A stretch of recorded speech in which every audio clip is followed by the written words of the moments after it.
In today's video, we will go through some Hebrew words that will lead us to one place, back to reality, and to the best show in town: Donald Trump, immigration, and the power of chaos. Moses is described in the Torah as being heavy of mouth and tongue. On the surface, this is usually understood to mean that he stuttered, but Moses is also called the most humble of all men. But maybe true humility isn't just about modesty. Maybe it's about not speaking too quickly, about not shooting from the hip, about pausing before you speak. Maybe that is the true essence of humility, and that is something I can absolutely relate to. I've always been someone who had no problem speaking. Words always flowed easily from me. I always had something to say, at least one opinion, if not several, on every topic. But ever since I started deeply studying the roots of Hebrew words, something has changed.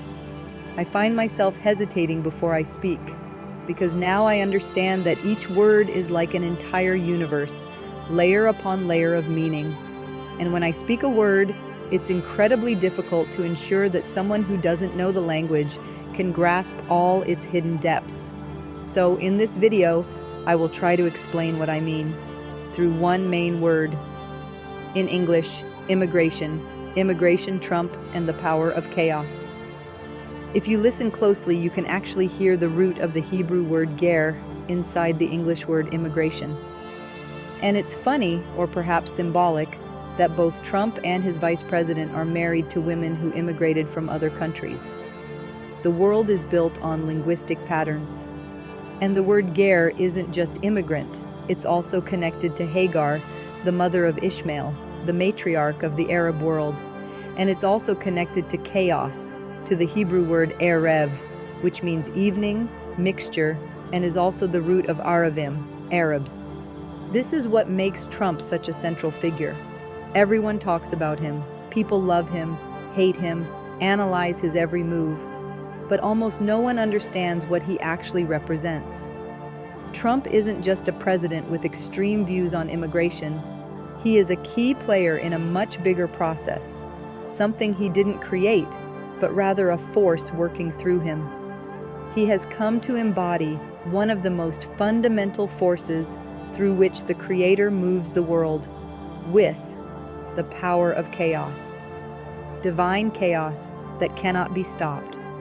What we call immigration is actually one of the mechanisms by which the Creator manages reality. Human history is one long story of migration, movement, and mixing, and nothing, no wall, president, or government, can stop this force. Many are the thoughts in a man's heart, but the plan of Yahweh prevails. We have a choice: to be spectators of the film, to be the main characters, the star in this show, or to be extras in the background. But what's right and what's wrong? What's good and what's bad? Ehyeh asher ehyeh. It is what it is. Just try to enjoy the show. The Hebrew word for government, memshala, is directly connected to the word parable, mashal. And that's no coincidence, because every government, every ruling power, is not the real source of authority. It is just a story that is told to the people. And like every story, each government tells its version: who the heroes are, who the villains are, what is allowed and what is forbidden. But this story is just set design. The real power is behind the scenes. And it is not in the hands of politicians, not in the hands of the wealthy, not even in the hands of the people themselves. Because in the end, there is only one storyteller. This world, this life, is just a funny game. And in the end, everything dissolves. The Hebrew word Gog from Magog is fascinating. It means both dissolutions, the fading away of the material, and melting from joy, a state of pure ecstasy. This is exactly what is written in the prophecy of Gog from Magog in Armageddon. People have always interpreted it as an apocalyptic end, destruction, war. But maybe it's just the linguistic way of describing the end of the game, or the end game. The moment of melting, the moment where everything returns to the source. And it's not a moment of fear, It's a moment of liberation and celebrations, because those who understand the story, those who see the hidden code in the language, know that in the end, everything is sweet. The same Hebrew word for mixture, darkness, chaos, and the Arab world is also the word for delight, pleasure, and sweetness. The ending is always good. Remember that. All languages came from the same source, and they are destined to return there.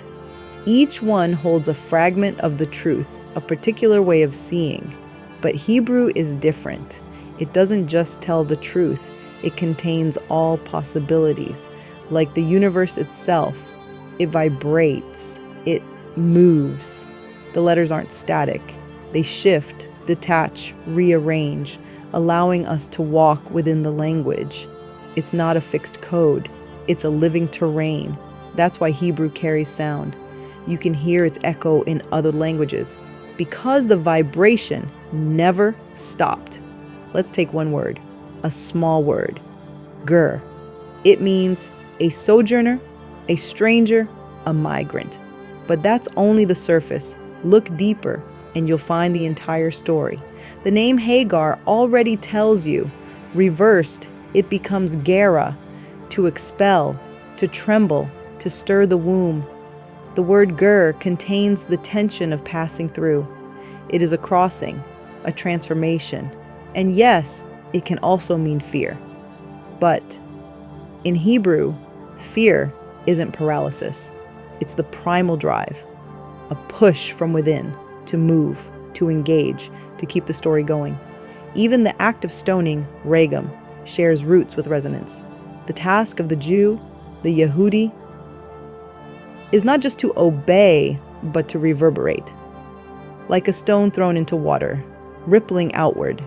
This is not metaphor. This is structure.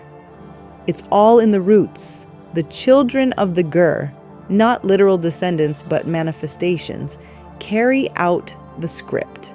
They are not accidents of history. They are forces in motion, unfolding a design that was written from the beginning. A design not carved in stone, but drawn in sand, because that's what makes it sacred. Its ability to shift. That's the meaning of the divine name, the one written as 4 letters. It always points to what was, what is, and what will be. It's not frozen, it's time aware. Hebrew is the language of now, not because it's modern, but because it carries the present tense inside every word.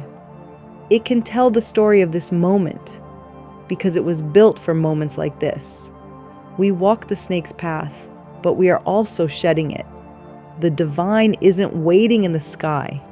It's pressing from within, longing to be complete, to collect every scattered part, even the painful ones, even the broken ones. That's why Hebrew can't be caged. It can't be owned, because it must stay in motion, just like the truth itself. Think of these videos as a guided tour behind the scenes of a film studio or a movie set. Diving into Hebrew words offers the same experience, stepping into the hidden layers of creation. If you're captivated by the backstage of existence and want to keep exploring, be sure to show your support by liking, sharing, and subscribing. Your interaction fuels our journey.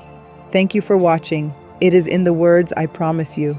The ending is always good. Remember that, and enjoy the show.